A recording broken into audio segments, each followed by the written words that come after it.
Cognisant academy के YouTube मंच पर आप सबों का स्वागत है। आज के वीडियो में हम लोगों को देखना है झारखंड शैक्षिक अनुसंधान एवं प्रशिक्षण परिषद रांची जो वार्षिक परीक्षा 2022 और 2023 के लिए 2022-2023 के लिए जो फिजिक्स का मॉडल प्रश्न पत्र जारी किया है उसका शीट 1 का सॉल्यूशन हम लोग देखेंगे। हमने सेट 1 का ऑलरेडी फर्स्ट 15 क्वेश्चन जो है वो हमने पहले वीडियो में आप लोगों को बताया है। इस वीडियो में हम लोग देखेंगे बाकी के 20 क्वेश्चन। जैसा कि आपको मालूम है कि ऑब्जेक्टिव में टोटल 35 क्वेश्चंस होंगे आपके जो फाइनल एग्जामिनेशन होंगे, तो उसमें 15 क्वेश्चन ऑलरेडी हमने क्या किया है, डिटेल एनालिसिस के साथ जो है आपको उसका आंसर कराया है। जो बचे हैं 20 क्वेश्चन, इस वीडियो में हम लोग उसी 20 क्वेश्चंस को कंप्लीट करेंगे। तो क्वेश्चन नंबर 16 से एक्चुअली हम लोगों को यहाँ पर स्टार्ट करना है। Question number 16। तो सबसे पहले हम लोग देखते हैं कि क्वेश्चन नंबर 16 में एक्चुअल में है क्या। पहले हम लोग आते हैं क्वेश्चन नंबर 16 में।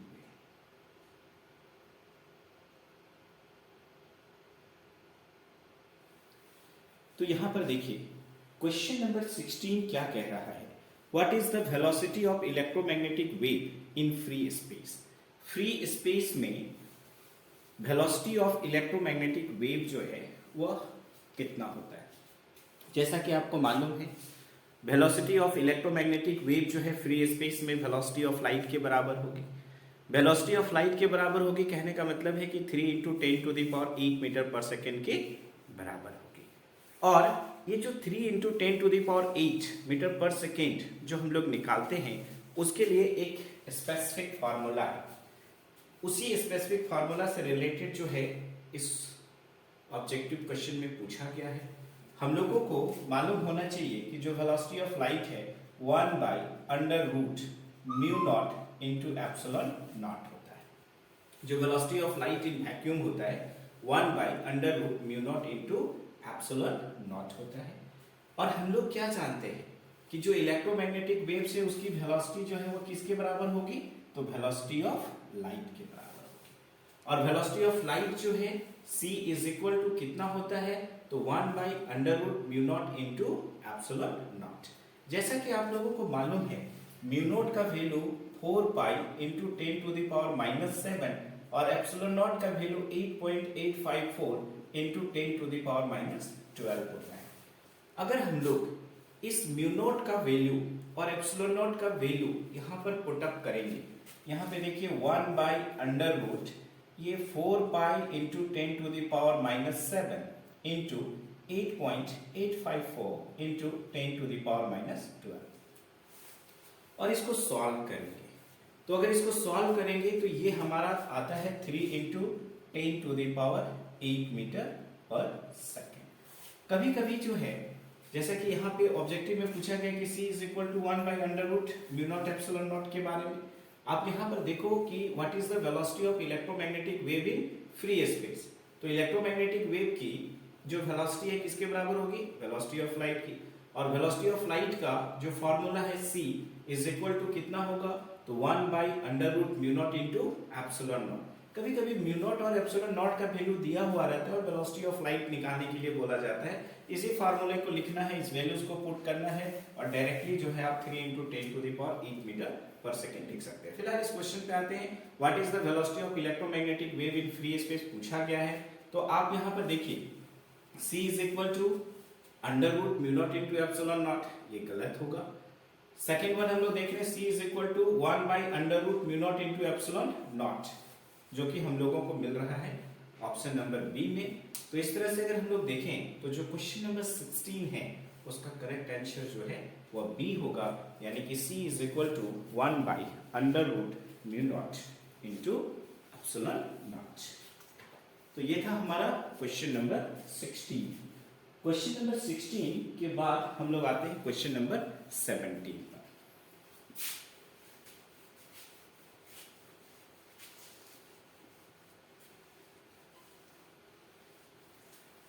अब देखिए क्वेश्चन नंबर 17 क्या कह रहा है?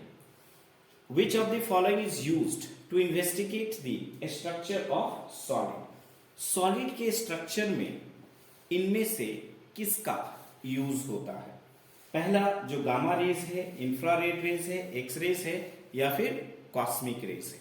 तो यहां पर आप याद रखना कि जो स्ट्रक्चर ऑफ सॉलिड है उसको इन्वेस्टिगेट करने के लिए एक्स रेज का यूज होता है, एक्स रेज का यूज होगा। लेकिन अगर यहां पर ऑप्शन में अल्ट्रावायलेट रेज रहता तो याद रखना ultraviolet rays are used in the study of molecular structure. जो मॉलिक्यूलर स्ट्रक्चर होता है उसकी स्टडी में अल्ट्रावायलेट रेज का इस्तेमाल होता है।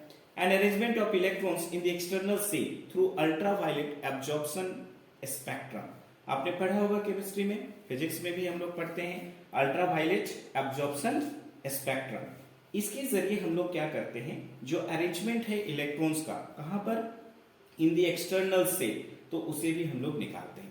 तो अगर यहां पर अल्ट्रावायलेट रेज रहता तो उसमें हम लोग स्टडी ऑफ मॉलिक्यूलर स्ट्रक्चर में करते हैं। लेकिन फिलहाल यहां पर पूछा गया है कि investigate the structure of solid, which of the following is used to investigate the structure of solid. तो स्ट्रक्चर ऑफ सॉलिड को इन्वेस्टिगेट करने के लिए इन तीनों में से अगर हम लोग देखें तो gamma rays, infrared rays, X rays और कॉस्मिक रेज, इन चार में से अगर हम लोग देखें तो ये एक्स रेज जो है इसका इस्तेमाल किया जाता है। तो which of the following is used to investigate the structure of solid, तो हमारा जो आंसर होगा वह क्या होगा, एक्स रेज होगा, राइट।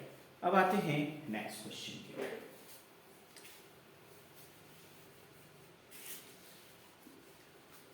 नेक्स्ट क्वेश्चन है क्वेश्चन नंबर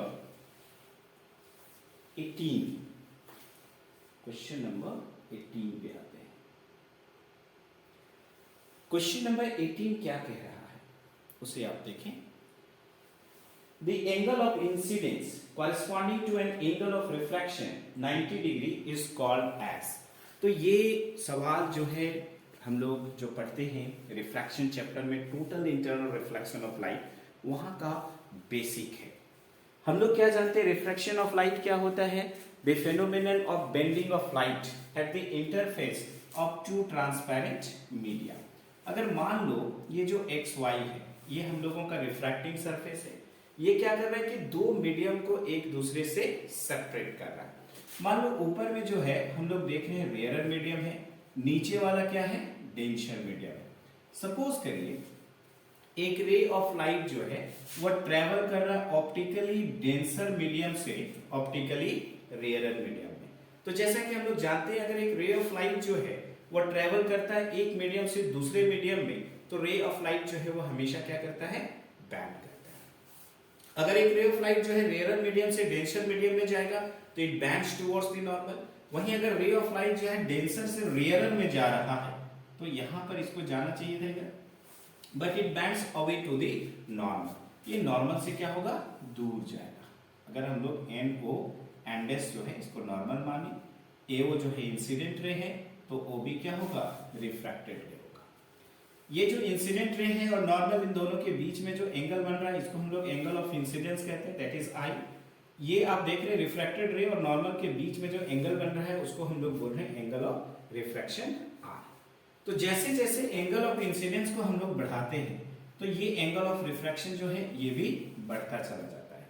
एक खास पर्टिकुलर केस है जहां पर हम लोग देखते हैं कि ये जो आपका रे ऑफ लाइट जो है ये ट्रेवल कर रहा है ऑप्टिकली डेंसर मीडियम से ऑप्टिकली रेयरर मीडियम में। ये हम लोगों का डेंसर मीडियम और ये वाला क्या है, रेयरर मीडियम। तो एक रे ऑफ लाइट जो है अगर ट्रेवल कर रहा है ऑप्टिकली डेंसर मीडियम से ऑप्टिकली रेयरर मीडियम में, तो एक सिचुएशन ऐसा होगा कि ये जो एंगल ऑफ रिफ्रैक्शन है ये मैक्सिमम होगा। अब मैक्सिमम कितना हो सकता है, तो अगर आप देखिए ये जो रिफ्रैक्टिंग सरफेस है इसके साथ इस तरह से गया, तो यहां पर ये वाला जो एंगल ऑफ रिफ्रैक्शन है वो कितना होगा, 90 डिग्री। और जब ये एंगल ऑफ रिफ्रैक्शन 90 डिग्री हो जाता है तो ये जो आपका एंगल ऑफ इंसिडेंस है, इस एंगल ऑफ इंसिडेंस को हम लोग क्रिटिकल एंगल का नाम देते हैं। समटाइम्स जो है चूंकि एंगल ऑफ इंसिडेंस है क्रिटिकल एंगल बोल रहे हैं, आईसी से भी हम लोग डिनोट करते हैं। तो जब एंगल ऑफ रिफ्रैक्शन 90 डिग्री होगा तो उस एंगल ऑफ इंसिडेंस को हम लोग किस नाम से जानते हैं, क्रिटिकल एंगल। सवाल पे आते हैं, the angle of incidence corresponding to an angle of refraction 90 degree is called, जो एंगल ऑफ इंसिडेंस है कॉरेस्पॉन्डिंग, जिसके लिए एंगल ऑफ रिफ्रैक्शन की वैल्यू जो है वो कितनी होगी 90 डिग्री, उसे क्या बोलेंगे? नॉट इमर्जिंग एंगल गलत होगा, डेविएशन एंगल नहीं होगा, पर्टिकुलर एंगल नहीं होगा, तो करेक्ट आंसर क्या है? That is critical angle. तो आपको क्रिटिकल एंगल पूछा जा सकता है, हो सकता है पूछा जाए व्हाट इज क्रिटिकल एंगल, तो हम लोग कह सकते हैं when a ray of light is traveling from optically denser medium to optically rarer medium, the angle of incidence for which the angle of refraction becomes 90 degree is called critical angle. When a ray of light is traveling from optically denser medium to optically rarer medium, मतलब पहला condition है कि ray of light should be travel from optically denser to optically rarer medium. The angle of incidence for which the angle of refraction becomes 90 degree is called critical angle, right? तो यहां पर हम लोग देखें इस question में कि जो एंगल ऑफ इंसिडेंस है corresponding to an angle of refraction अगर 90 डिग्री हो जाएगा तो उसको हम लोग किस नाम से जानेंगे? Critical angle. सारे ऑप्शंस गलत हैं एक्सेप्ट क्रिटिकल एंगल, तो हमारा जो करेक्ट आंसर होगा वो होगा option number D, and that is critical angle. अब आते हैं नेक्स्ट क्वेश्चन, क्वेश्चन नंबर 19 पे। क्वेश्चन नंबर 19 क्या कह रहा है?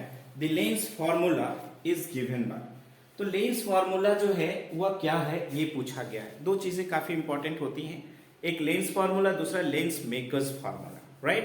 तो लेंस फॉर्मूला जो है काफी बेसिक्स है, आपने 9th-10th में भी इसको पढ़ा है। तो आप यहां पर देखो लेंस फॉर्मूला क्या होता है, दैट इज वेरी सिंपल। यहां पर हम लोग reciprocal of focal length 1/f is equal to 1/v minus 1/u करते हैं। अगर सपोज करिए यहीं पर लेंस फार्मूला के बजाय अगर लेंस मेकर्स फार्मूला दे दिया जाए, तब के केस में क्या हो जाएगा? तो 1/f is equal to μ2 minus μ1/μ1 into ये हो जाएगा 1/r1 माइनस 1/r2। तो हो सकता है कि आपको ये सेट में जो है पूछा लेंस फार्मूला, आपको फाइनल एग्जामिनेशंस में पूछते हैं लेंस मेकर्स फार्मूला, तो आप याद रखेंगे that is 1/f is equal to μ2 minus μ1/μ1 into 1/r1 minus 1/r2। जो सराउंडिंग मीडियम है, अगर सपोज करिए एयर है ना, या वैक्यूम है, तो उस परिस्थिति में μ1 का वैल्यू 1 होता है, तो आपका 1/f is equal to μ minus 1 into 1/r1 minus 1/r2 भी लिखा हुआ रह सकता है। Reciprocal of focal length power होता है, तो हम लोग यहाँ पर power P is equal to μ2 minus μ1/μ1 into 1/r1 minus 1/r2 भी लिख सकते हैं। ठीक उसी तरह से P is equal to μ minus 1 into 1/r1 minus 1/r2 भी लिखते हैं।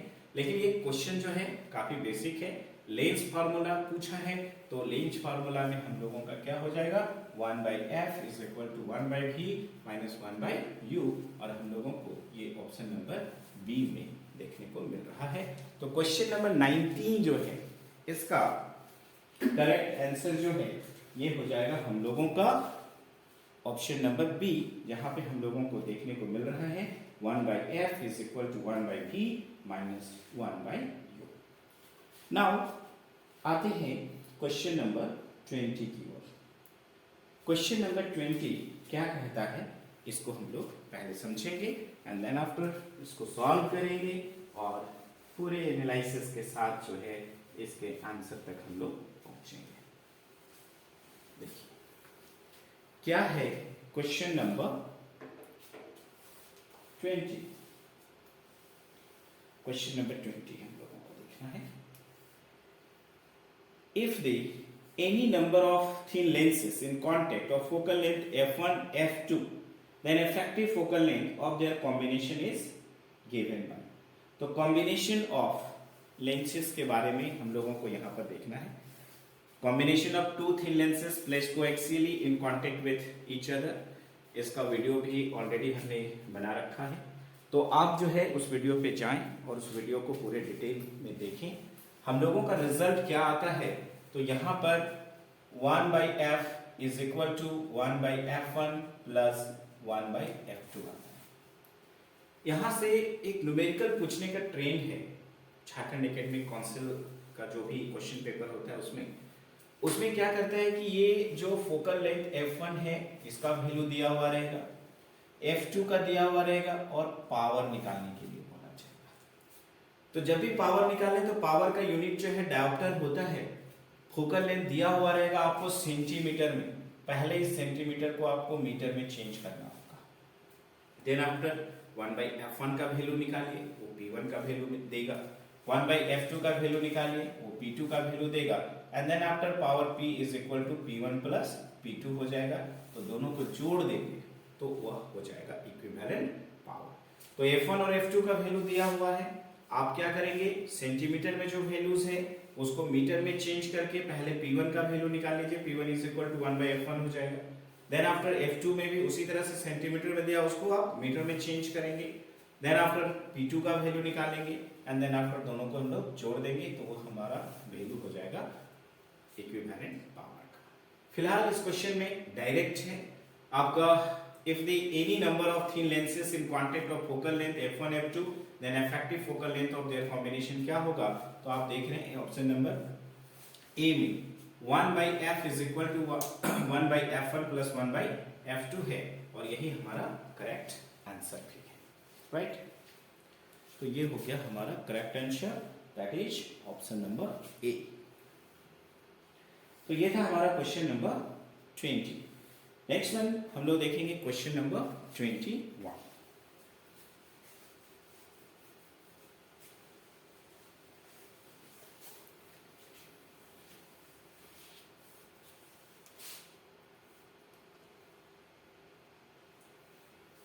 क्वेश्चन नंबर 21 में क्या पूछ रहा है, the angle of deviation depends on. तो एंगल ऑफ डेविएशन जो है किस किस चीज पे डिपेंड करता है।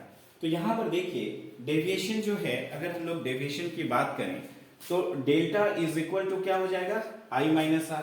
तो यहां पर I जो है एंगल ऑफ इंसिडेंस है और R जो है वह एंगल ऑफ रिफ्रैक्शन है। ये जनरलाइज केस है, द एंगल ऑफ डेविएशन जो है किस पे डिपेंड करेगा ये पूछा गया है। ये प्रिज्म का केस नहीं है। अगर प्रिज्म में अगर हम लोग देखें तो डेल्टा इज इक्वल टू हमारा आ जाता है म्यू माइनस 1 इंटू ए।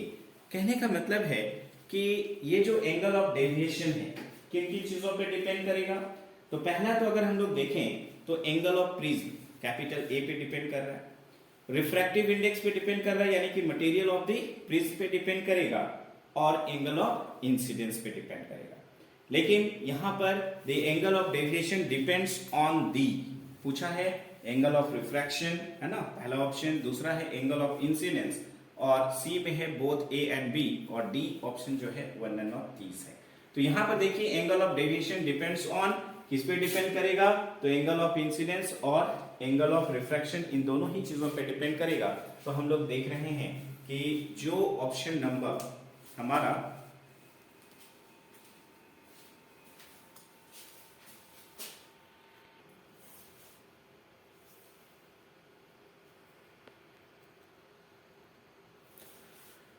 थोड़ी सी टेक्निकल फॉल्ट थी, इसके लिए क्षमा चाहेंगे। यहां पर हम लोग डिस्कस कर रहे थे the angle of deviation depends on दी, कि जो एंगल ऑफ डेविएशन है किस पे डिपेंड करता है। तो हमने आपको कहा कि डेल्टा जो है वो आई पे डिपेंड कर रहा है, एंगल ऑफ इंसिडेंस पे डिपेंड कर रहा है, एंगल ऑफ रिफ्लेक्शन पे डिपेंड कर रहा है। तो इस तरह से यहां पर हम लोगों को ऑप्शन नंबर सी में हम लोगों को मिल रहा है बोथ ए एंड बी। तो क्वेश्चन नंबर 21 में अगर हम लोग देखें तो जो एंगल ऑफ डेविएशन है depends on the angle of refraction, angle of incidence, इन दोनों ही चीजों पे डिपेंड करेगा। तो ऑप्शन नंबर सी जो है ये हमारा करेक्ट चॉइस होगा, that means both A and B.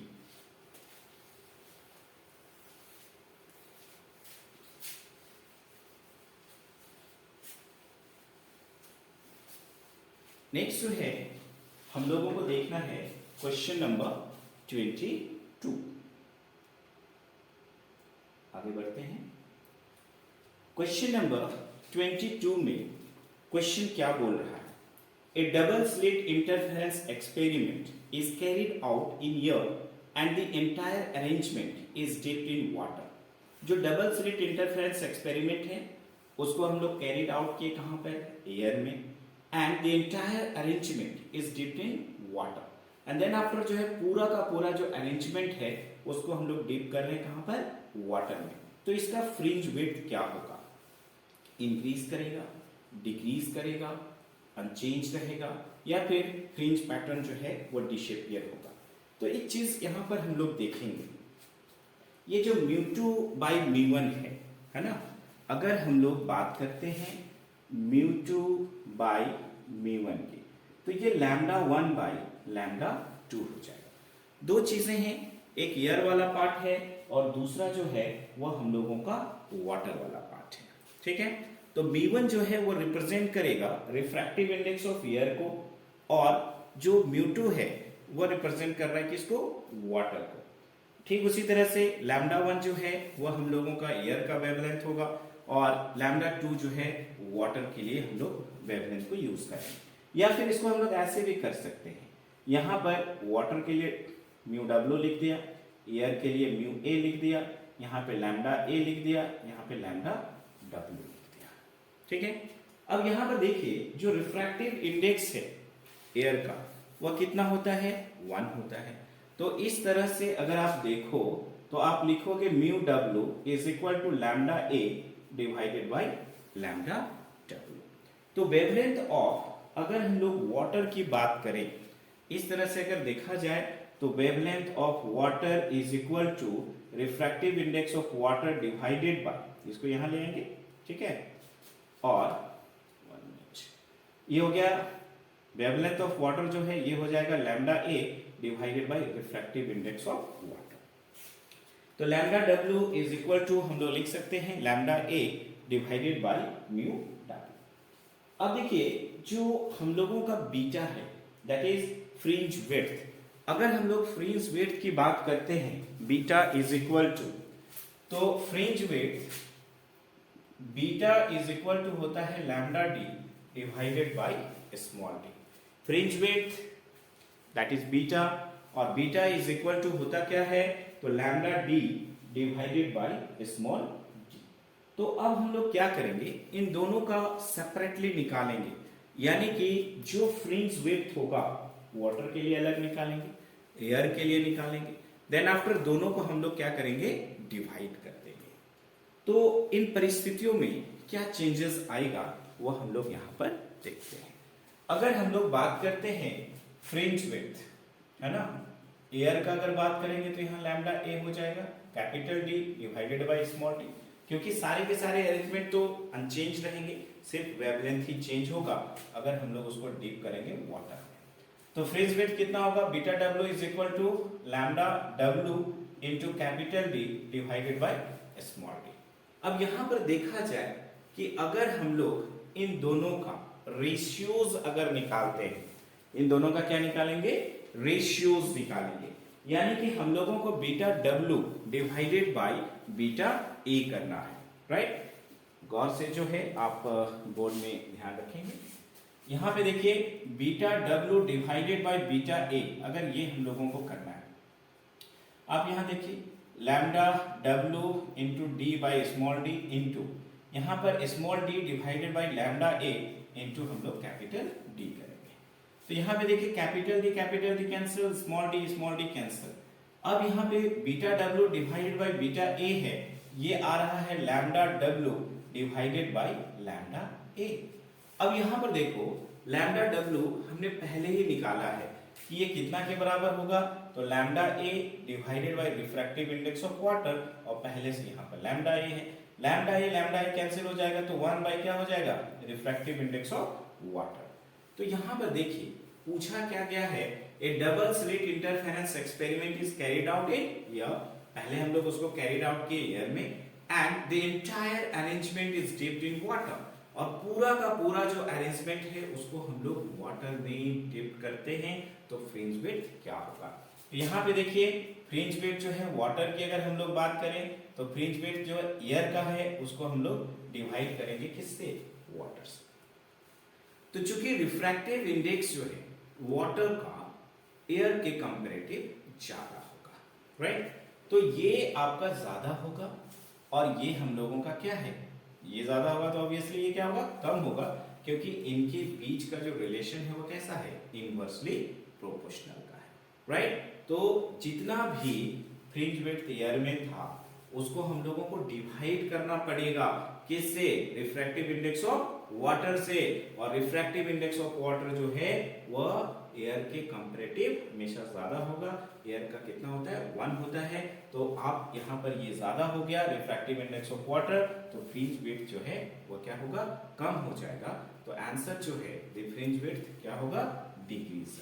तो इस तरह से हम लोग देखते हैं कि क्वेश्चन नंबर 22 का करेक्ट आंसर जो है वो ऑप्शन नंबर बी होगा, एंड दैट इज डिक्रीजेस, यानी कि वो क्या हो जाएगा, कम हो जाएगा, फ्रिंज विड्थ जो है वो घट जाएगा। अब नेक्स्ट जो है हम लोग क्वेश्चन नंबर 23 पे आएंगे।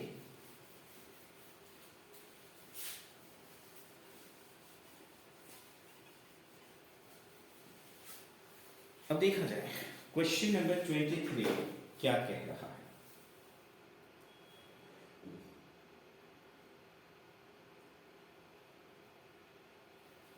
ये है the wave front due to a source situated at infinity. तो अगर हम लोग वेव फ्रंट की बात करें, ये क्या होता है, एक continuous locus of all the particles in the medium which are vibrating in the same phase. Wave front क्या है, a continuous locus of all the particles in the medium which are vibrating in the same phase. अब यहाँ पे देखिए, अगर मान लिया जाए कि सोर्स ऑफ लाइट जो है वह आपका क्या है, एक स्फेरिकल है, राइट, देन दैट टाइम जो यहाँ से इक्वी डिस्टेंस पे जो भी पार्टिकल होंगे वही पार्टिकल जो है एक साथ वाइब्रेट करेंगे, राइट। तो ये आपका सोर्स है, इससे इक्वी डिस्टेंस पर जो भी पार्टिकल है मीडियम के, they are vibrating in the same phase. अब यहाँ पर जितने भी पार्टिकल्स होंगे इनकी जो कंटिन्यूअस लोकस होगी, अगर इनके कंटिन्यूअस लोकस को हम लोग मिलाएंगे तो उसका शेप जो है वो कैसा होगा, स्फेरिकल होगा। यानी कि अगर एक सोर्स जो है स्फेरिकल हो या पॉइंट सोर्स हो तो जो वेव फ्रंट बनता है वो कैसा होता है, स्फेरिकल होता है। अगर मान लिया जाए एक लीनियर सोर्स, तो उस परिस्थिति में हम लोग देखेंगे कि जो वेव फ्रंट होगा वह वेव फ्रंट जो है वह कैसा होगा, तो सिलिंड्रिकल होगा, सिलिंड्रिकल होगा। लेकिन चाहे सोर्स स्फेरिकल हो या सोर्स लीनियर हो, अगर ये काफी फार अवे है, देन दैट टाइम एक सेक्शन की अगर हम लोग बात करेंगे, अगर ये इंफिनिटी पे है, एक सेक्शन की बात करेंगे, तो ये जो वेव फ्रंट होगा वो प्लेन सेपेट होगा, और उस वेव फ्रंट को हम लोग किस नाम से जानेंगे, प्लेन वेव फ्रंट। अब चाहे जिस भी तरह का क्वेश्चन पूछे कि सोर्स जो है स्फेरिकल है तो वेव फ्रंट स्फेरिकल बनेगा, सोर्स अगर लीनियर है इस तरह से तो वहां पर सिलिंड्रिकल वेव फ्रंट बनेगा, और अगर सोर्स काफी फार अवे है, इंफिनिटी पे है, देन दैट टाइम एक सेक्शन को हम लोग एक बार में नोटिस कर पाएंगे। तो चाहे वो स्फेरिकल वेव फ्रंट का पार्ट हो चाहे सिलिंड्रिकल का हो, वो प्लेन सेपेट होगा, क्योंकि उसका साइज जो है वो काफी बड़ा होगा, तो उसको हम लोग प्लेन वेव फ्रंट कहते हैं। तो यहाँ पे देखिए क्वेश्चन नंबर 23 क्या है, the wave front due to source situated at infinity. तो अगर एक वेव फ्रंट की बात कर रहे हैं एक सोर्स के लिए जो कि सिचुएटेड है कहां पर, इंफिनिटी पे, तो अगर इंफिनिटी पे सिचुएटेड है तो यहाँ पर वेव फ्रंट का जो शेप होगा वह कैसा होगा, प्लेनर होगा, राइट। तो यहाँ पर क्वेश्चन नंबर 23 का करेक्ट आंसर जो है वह है ऑप्शन नंबर सी में, and that is planar, right. ये हो गया हम लोगों का question number 23 complete, and then after हम लोग क्वेश्चन नंबर 24 पे आते हैं।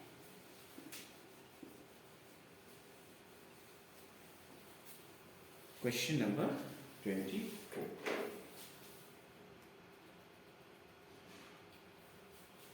क्वेश्चन नंबर 24 क्या है, the phenomenon of interference is based on.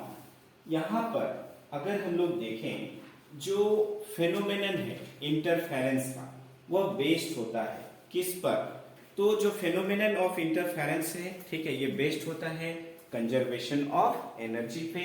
याद रखेंगे ये बेस्ड होगा किस पर, कंजर्वेशन ऑफ एनर्जी पे।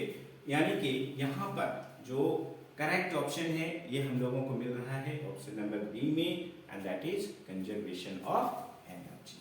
नेक्स्ट हम लोग आते हैं क्वेश्चन नंबर 25 पर।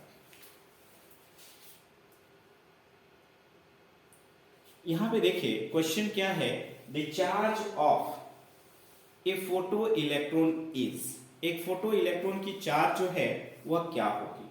तो one photon of light is capable of ejecting one electron, ये याद रखेंगे। One photon of light is capable of ejecting one electron, और वन इलेक्ट्रॉन की चार्ज होती है 1.6 into 10 to the power -19 coulomb. यहाँ पर आप देख रहे हैं जो भी वैल्यूज दिए गए हैं वो पहला तो हम लोग देख रहे हैं कि इलेक्ट्रॉन का मास दिया हुआ है 9.1 इंटू 10 टू द पावर -31। यहाँ पर खाली जो यूनिट है उसको कूलम कर दिया है। तो कोई सा भी ऑप्शन जो है ये यहाँ पर हम लोग देख रहे हैं कि करेक्ट नहीं है। Charge of a photo electron, यहाँ पे देखिए charge of a photo electron is, तीनों ऑप्शन ऊपर वाले गलत हैं, यानी कि करेक्ट आंसर जो है वो यहाँ पर नन ऑफ दीज हो जाएगा। नेक्स्ट क्वेश्चन नंबर 26 क्या बोल रहा है, the strength of photo electric current depends upon, the strength of photo electric current, जो स्ट्रेंथ है फोटो इलेक्ट्रिक करंट का वह किस पे डिपेंड करेगा, ये सवाल है। तो यहां पर हम लोग थोड़ा सा चर्चा करेंगे laws of photo electric effect की, laws of photo electric effect की। यहां पे हम लोग देखते हैं laws of photo electric effect में बेसिकली 4 पॉइंट्स हैं, राइट। पहला पॉइंट क्या है, तो अगर एक मेटल सरफेस है इस तरह से, यहां पर हम लोग देख रहे हैं एक मेटल सरफेस है, अगर यहाँ पे सर्टेन लाइट एनर्जी इंसिडेंट होता है तो यहाँ पे इलेक्ट्रॉन्स क्या होंगे, बाहर निकलेंगे। तो इलेक्ट्रॉन्स को बाहर निकलने के लिए जरूरी है कि जो इंसिडेंट फ्रीक्वेंसी है उसको थ्रेशोल्ड फ्रीक्वेंसी से अधिक होनी चाहिए। तो loss of photo electric effect का पहला पॉइंट क्या है, the emission of photo electron is possible only when the light energy incident on the metal surface having frequency is greater than threshold frequency। यानी कि जो भी लाइट एनर्जी इंसिडेंट हो रहा है इस मेटल सरफेस पर, अगर उसकी फ्रीक्वेंसी थ्रेशोल्ड फ्रीक्वेंसी से अधिक है, देन दैट टाइम यहां से फोटो इलेक्ट्रॉन जो है वो बाहर निकलेंगे। दूसरा पॉइंट क्या है, तो यहां पे देखिए फोटो इलेक्ट्रॉन्स यहां से बाहर निकल रहे हैं, तो ये जो फ्लो ऑफ इलेक्ट्रॉन्स है ना, तो यहां से हम लोगों को करंट, कौन सा करंट, तो फोटो इलेक्ट्रिक करंट। तो यहाँ पे सेकेंड पॉइंट में क्या होता है कि जो फोटो इलेक्ट्रिक करंट है, फोटो इलेक्ट्रिक करंट, ये पाने के लिए जरूरी है कि उसकी फ्रीक्वेंसी जो है, जो इंसिडेंट फ्रीक्वेंसी है वो थ्रेशोल्ड फ्रीक्वेंसी से अधिक होनी चाहिए। लेकिन फोटो इलेक्ट्रिक करंट जो है डिपेंड्स अपॉन या directly proportional to intensity of light, ये डिपेंड करता है इंटेंसिटी ऑफ लाइट पे। It is independent to the frequency of light, ये फ्रीक्वेंसी ऑफ लाइट पे डिपेंड नहीं करता है। तीसरा जो है, यहां से इलेक्ट्रॉन्स बाहर निकल रहे हैं, तो इलेक्ट्रॉन्स अगर मूवेबल है, मोशन की वजह से जो एनर्जी है उसको हम लोग काइनेटिक एनर्जी बोलेंगे। तो यहां पे देखिए जो मैक्सिमम काइनेटिक एनर्जी है वह डिपेंड करता है फ्रीक्वेंसी ऑफ लाइट पर, ये डिपेंड करेगा फ्रीक्वेंसी ऑफ लाइट पे। It is independent to the intensity of light, ये इंटेंसिटी ऑफ लाइट पे डिपेंड नहीं करता है। और चौथा और आखिरी पॉइंट जो है ये हमारा क्या है कि the emission of photo electrons and the incident of light energy on the metal surface both are simultaneous, दोनों ही चीजें साथ साथ होती है। इनफैक्ट जैसे ही यहाँ पर लाइट एनर्जी इंसिडेंट होता है, अगर उसकी फ्रीक्वेंसी थ्रेशोल्ड फ्रीक्वेंसी से अधिक की है, देन दैट टाइम यहाँ से जो इलेक्ट्रॉन को बाहर निकलने में समय लगता है that is less than 10 to the power -8 second, right. तो आप देख रहे हैं कि 1 सेकेंड को 10 टू द पावर 8 से डिवाइड कर रहे हो तो बचेगा क्या, दैट मीन्स हम लोग कह सकते हैं कि both are simultaneous, that means emission of photo electrons and the light energy incident on the metal surface both are simultaneous. अब यहां से रिलेटेड कोई भी क्वेश्चन पूछे आपका छूटना नहीं चाहिए। हमारा प्रयास है कि आपको जो ऑब्जेक्टिव है, ठीक है, उसमें आपको हमेशा किसके लिए जाना है, 35 आउट ऑफ 35, राइट। ठीक उसी तरह से जो आपका सेकंड पार्ट वाला जो एग्जामिनेशन होगा वो भी 35 मार्क्स का होगा, जो थ्योरेटिकल होगा उसमें भी आपको मैक्सिमम के लिए जाना है, राइट। तो यहां पर देखिए क्वेश्चन नंबर 26 क्या है, the strength of photo electric current depends upon, बहुत आसान हो गया, फोटो इलेक्ट्रिक करंट किस पे डिपेंड कर रहा है, इंटेंसिटी ऑफ लाइट पर। तो आप देखिए इंटेंसिटी ऑफ इंसिडेंट रेडिएशन, ये हम लोगों को ऑप्शन नंबर सी में मिल रहा है। दैट मींस जो क्वेश्चन नंबर 26 है इसका correct answer option number C होगा, that is intensity of incident radiation.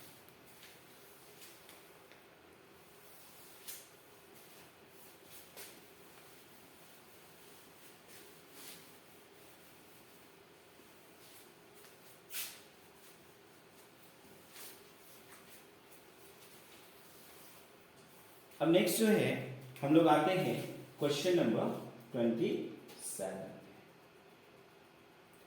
यहां पे देखिए क्वेश्चन नंबर 27 क्या है, de Broglie wavelength of a body of mass m and kinetic energy capital E is given by, symbols have their usual meanings, right. तो यहां पे देखिए de Broglie wavelength lambda is equal to क्या होता है, अगर इसकी हम लोग बात करें तो हम लोग क्या जानते हैं कि ये जो वेवलेंथ है लैम्डा इज इक्वल टू कितना के बराबर होता है, h बाई पी के बराबर। h क्या है, प्लैंक्स कांस्टेंट है, समटाइम्स क्वेश्चन में आपको पूछता है कि h का वैल्यू कितना होगा, 6.62 into 10 to the power minus 34 joule second, right. p क्या है, लीनियर मोमेंटम। तो इस तरह से अगर देखा जाए तो lambda is equal to h by P है, तो इसको हम लोग h बाई mv भी लिख सकते हैं। अब यहां पर देखिए energy E is equal to क्या हो जाए, हाफ एम वी स्क्वायर। तो अगर हम लोग चाहें तो क्या लिख सकते हैं, M V square is equal to 2E लिख सकते हैं। दोनों तरफ अगर m से हम लोग मल्टीप्लाई करें तो यहां पर m स्क्वायर हो जाएगा, यहां पर हम लोगों का क्या हो जाएगा, 2me हो जाएगा। तो इस तरह से अगर देखा जाए तो M V is equal to क्या हो जाएगा, अंडर रूट 2me, यानी कि हम लोग यहां पर क्या लिख सकते हैं, h by under root 2me लिख सकते हैं, अंडर रूट 2me। अब यहां पर देखिए अगर हम लोग कैपिटल E की बात करें तो ये कितना के बराबर होगा, EV के बराबर होगा। तो यहां पर is equal to h by under root 2me के बराबर हो जाएगा। अब यहां पर देखो अगर h का वैल्यू यानी कि 6.62 into 10 to the power minus 34 joule second रखते हैं, mass of electron 9.1 into 10 to the power minus 31 KG अगर हम लोग रखते हैं तो ये हम लोगों का आता है 12.27 divided by under root b angstrom. E का value 1.6 into 10 to the power minus 19। तो यहां पर देखिए सारी वैल्यूज को रख के अगर इसको हम लोग सॉल्व करते हैं तो 12.27 डिवाइड बाय अंडर रूट भी अब एंगस्ट्रॉम होगा। एंगस्ट्रॉम कहने का मतलब है 10 to the power minus 10 metre. तो 12.27 डिवाइड बाय अंडर रूट भी into 10 to the power minus 10 metre. अब आते हैं क्वेश्चन पे।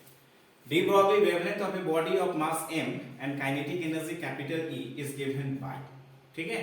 तो यहां पे देखिए बोलता है h bye under root 2me है, h by under root 2me है, यानी कि यहाँ b जो है वो छोड़ दिया है, यानी कि ये ऑप्शन जो है हमारा गलत हो।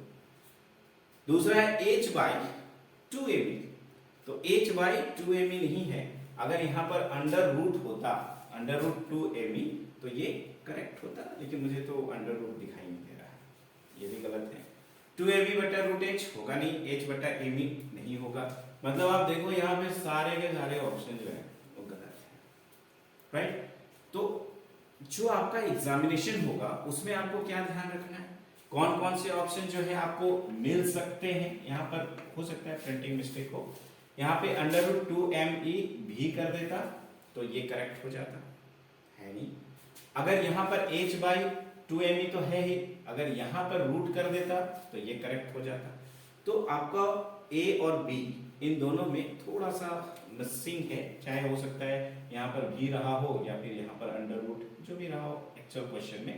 तो ये क्वेश्चन जो है ठीक है, आपको ध्यान देने की जरूरत है, यहाँ पे सारे के सारे ऑप्शन जो है वो बिल्कुल गलत है, राइट। तो आपको जो ओरिजिनल क्वेश्चन होगा, जो फाइनल एग्जामिनेशन होगा, उस पर अगर हम लोग चर्चा करें तो लैम्डा का वैल्यू जो है h बाई पी दिया हुआ रह सकता है, h बाई एम भी दिया हुआ रह सकता है, h by under root 2m e लिखा हुआ रह सकता है, या फिर h by under root 2m e भी लिखा हुआ रखता है, या फिर 12.27 divide by under root v angstrom, या फिर 12.27 divide by under root v into 10 to the power minus 10 metre. तो ये सारे के सारे ऑप्शंस जो पॉसिबल हैं डी ब्रॉगली वेवलेंथ के लिए, वो सारे ऑप्शन जो है मैंने यहाँ पर लिख दिया है। इस पर फोकस करें, क्वेश्चन पे ना जाए, थोड़ी सी मिसप्रिंटिंग हो गई यहाँ पर, है ना, समहाउ गलतियाँ होती हैं।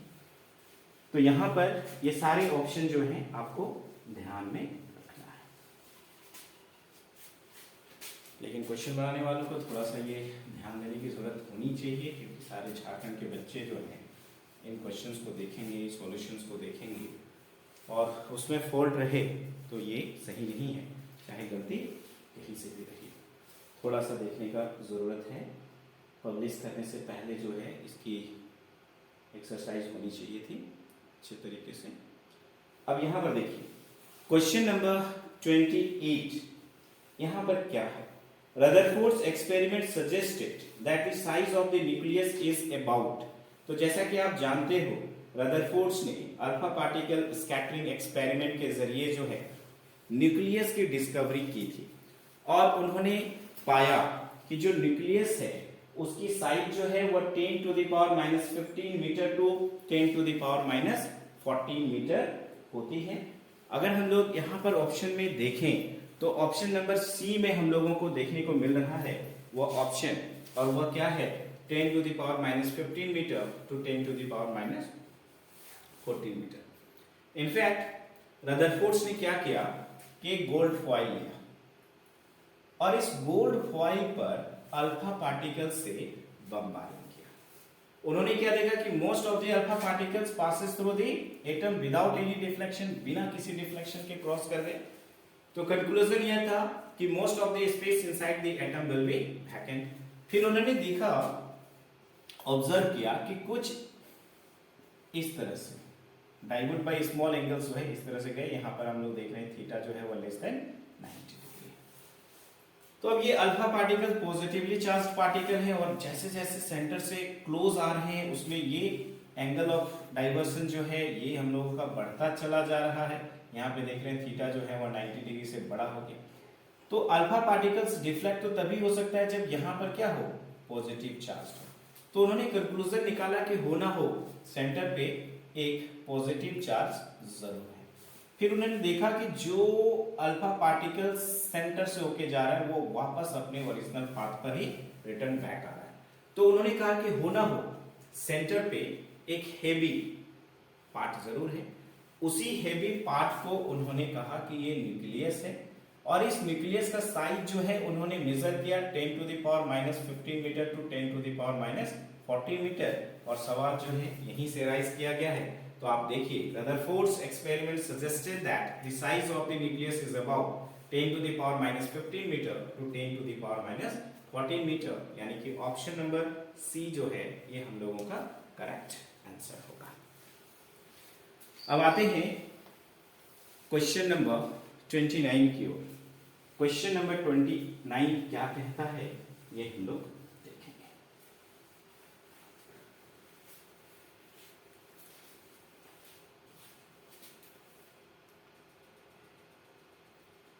क्वेश्चन नंबर 29 में क्या है, Which of the following spectral series falls within the visible range of electromagnetic radiations? तो हम लोग जानते हैं कि इलेक्ट्रोमैग्नेटिक रेडिएशन जो है वह हम लोगों को जो स्पेक्ट्रल लाइंस मिलते हैं 5 स्पेक्ट्रल लाइंस, उसमें कौन कौन से हैं। तो पहला जो है हम लोग जानते हैं वह है लाइमन सीरीज। दूसरा जो है इसको हम लोग बोलते हैं बाल्मर सीरीज। तीसरा जो हम लोगों को ऑब्टेन होता है दैट इज पाश्चियन सीरीज।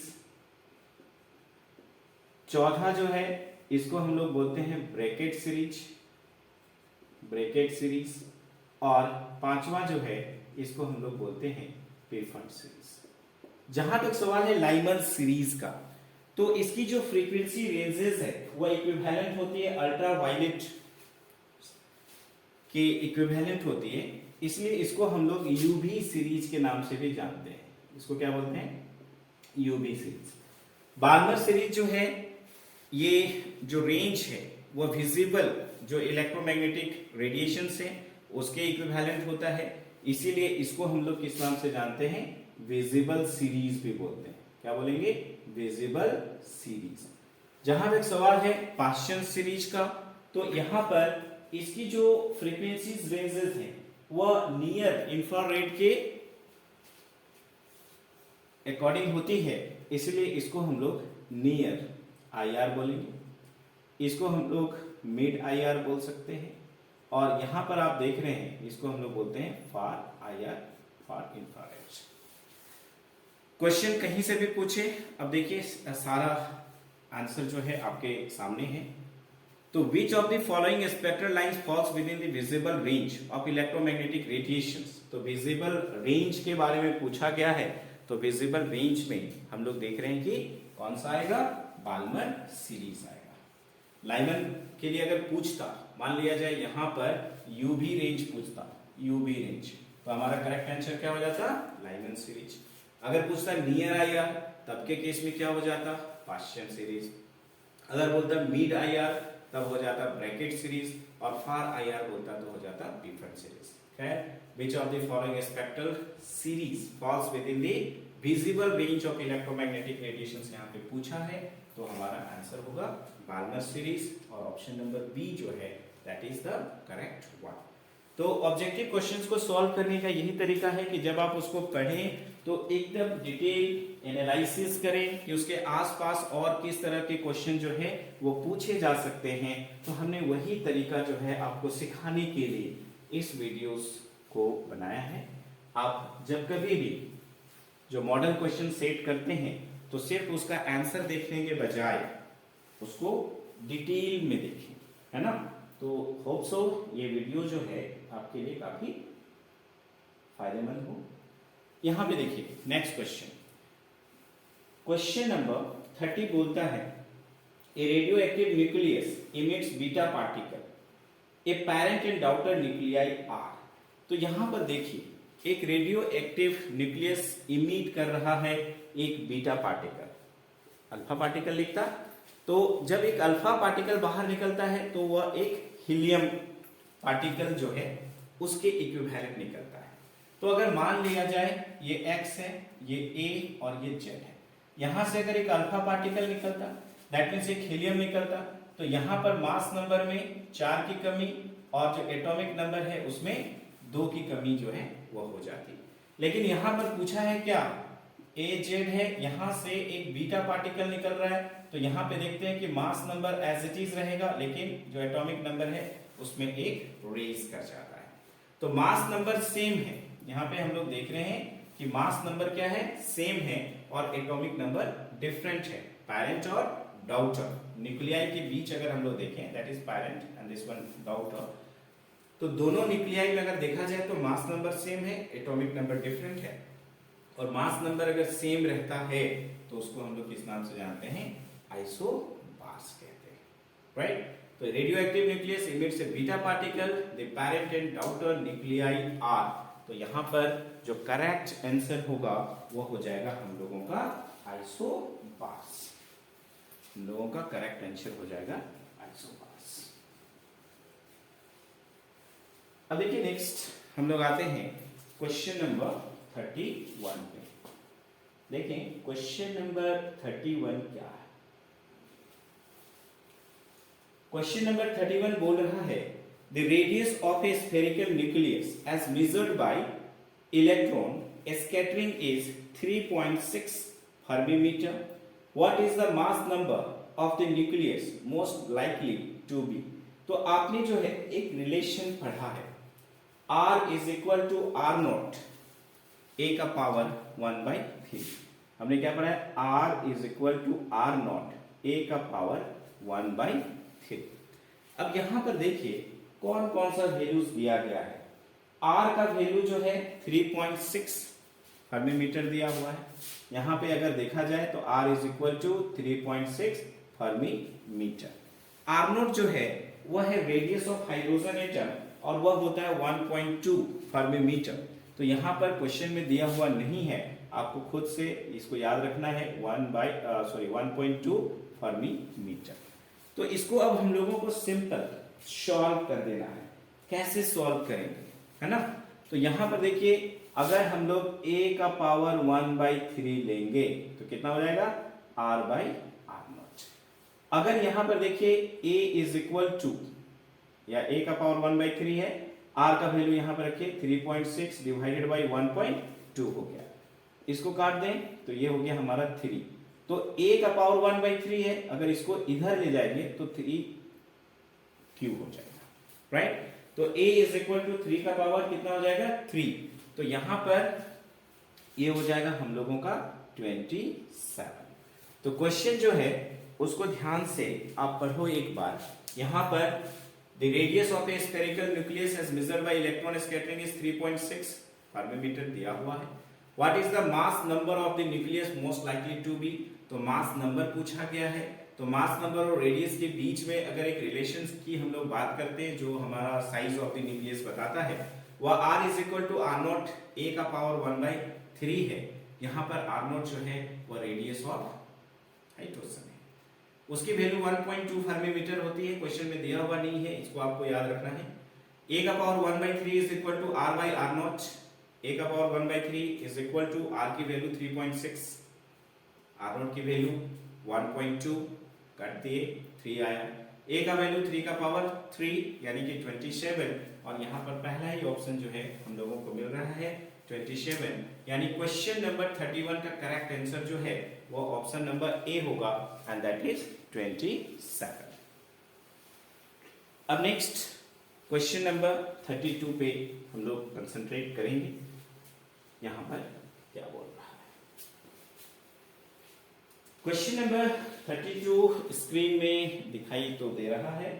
यहां पर देखिए, इन रिवर्स बायसिंग, रिवर्स बायसिंग में क्या होता है, तो large amount of current flows, ये तो हो नहीं सकता है, क्योंकि रिवर्स बायसिंग में हम लोग देखते हैं कि जो आपका डायोड का जो पॉजिटिव है वो बैटरी के नेगेटिव से, और डायोड का जो नेगेटिव है वो बैटरी के पॉजिटिव से जोड़ा जाता है, तो करंट जो है वो काफी कम मात्रा में पास होता है।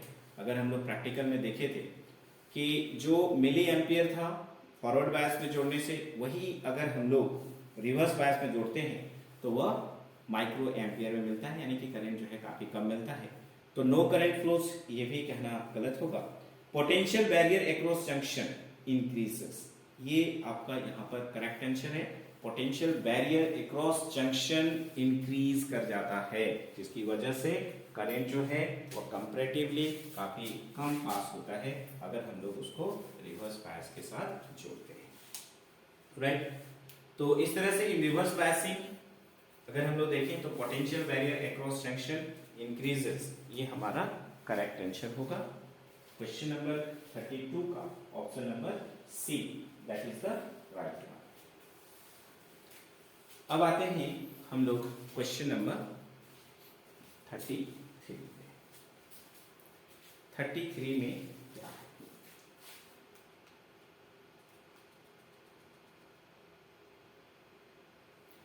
क्वेश्चन नंबर 33 है, to obtain P type silicon semiconductor we need to dope pure silicon with. यहां पर देखिए, अगर हम लोग सेमीकंडक्टर की बात करते हैं तो ये जो सेमीकंडक्टर है, ये सेमीकंडक्टर दो तरह का होता है। एक को हम लोग बोलते हैं प्योर सेमीकंडक्टर, प्योर सेमीकंडक्टर, और दूसरे को हम लोग बोलते हैं इम्प्योर सेमीकंडक्टर, इम्प्योर सेमीकंडक्टर हम लोग बोलते हैं। ये जो प्योर सेमीकंडक्टर है इसी का दूसरा नाम है इंट्रिंसिक सेमीकंडक्टर, इंट्रिंसिक सेमीकंडक्टर।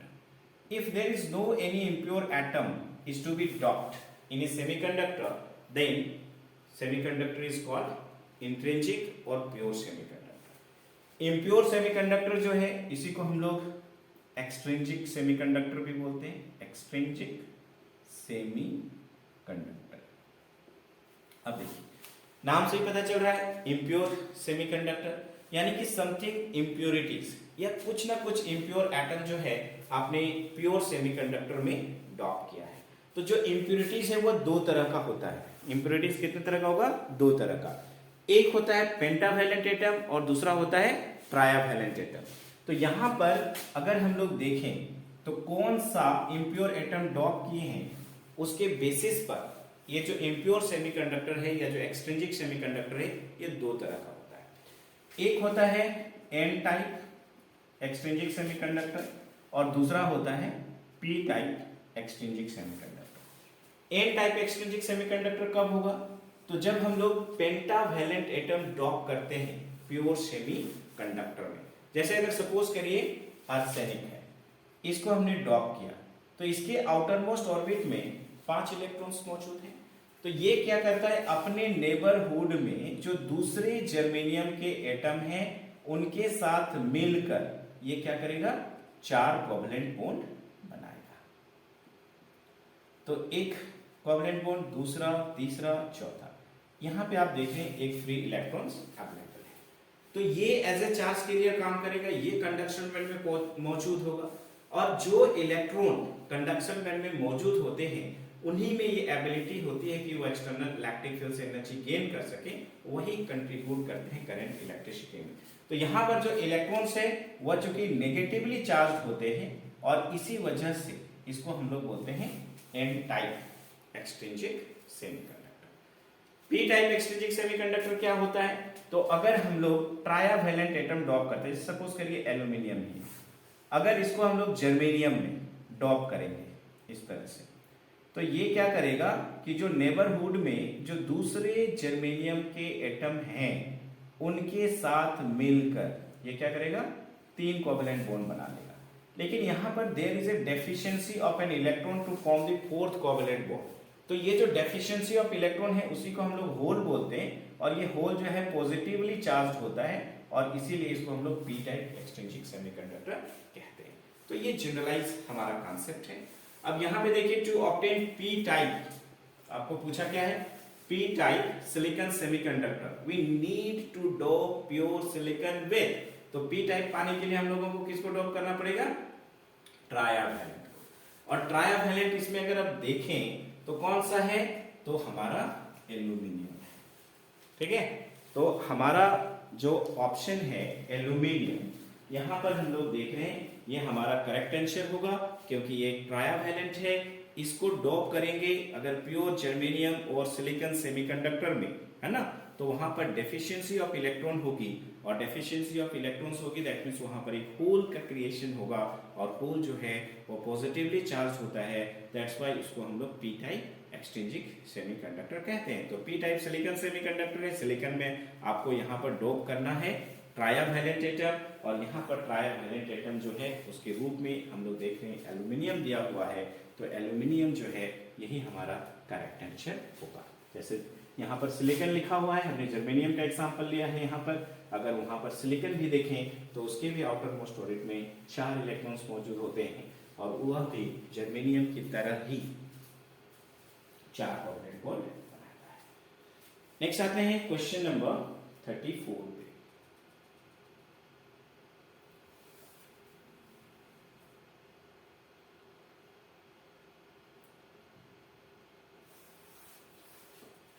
देखिए क्वेश्चन नंबर 34, ये आंसर हम लोग पिछला वाला रह गया था मीट करना।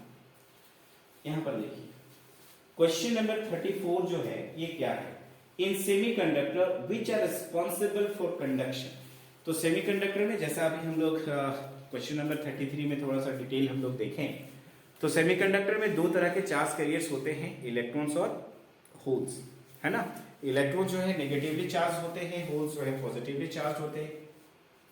हमने देखा था जो हम लोगों का इम्प्योर सेमीकंडक्टर है उसमें अगर पेंटावैलेंट एटम डॉप किए तो एन टाइप बना, ट्रायावैलेंट एटम डॉप किए तो पी टाइप बना।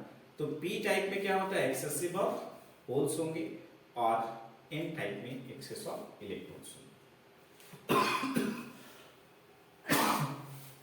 सॉरी, तो यहां पे देखिए in semiconductor which are responsible for conduction, तो यहां पर आंसर होगा electron and hole both, right.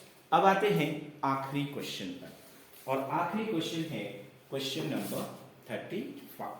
तो तो क्वेश्चन नंबर 35 जो है ये क्या है, इसे हम लोग देखते हैं।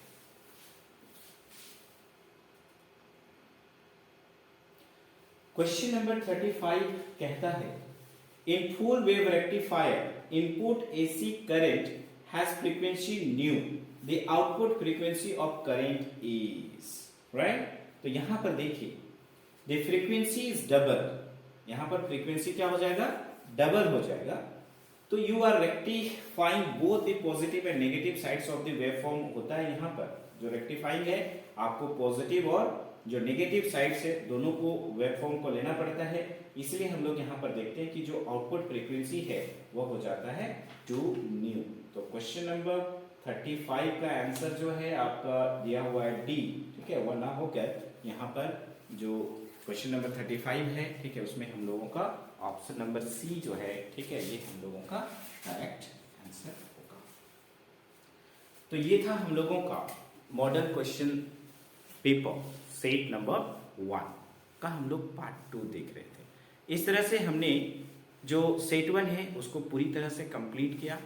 अब दोनों के दोनों वीडियोस को, यानी कि पार्ट 1 वाली वीडियो जो है होप सो आपने देखा होगा, नहीं देखा है उसे भी देखें और इसको भी कंप्लीटली आपको देखना है पूरे एनालिसिस के साथ, अच्छे से कूल माइंड से देखिए। इससे रिलेटेड इस तरह के जितने भी क्वेश्चंस आएंगे होप सो आप उसे बना पाए। अपने आप को एकदम कूल एंड काम रखना है और आंसर तक पहुंचना है, राइट। कोई हड़बड़ी नहीं है, आपके पास सफिशिएंट टाइम होगा फाइनल एग्जामिनेशंस में। तो आपको आपके फाइनल एग्जामिनेशंस के लिए अभी से ही ऑल द बेस्ट। और इस वीडियो को अगर आपने पसंद किया है, ये वीडियो आपको अच्छा लगा है, ठीक है, तो आप हमारे चैनल को सब्सक्राइब ज़रूर करें, लाइक करें और शेयर भी करें। Thank you.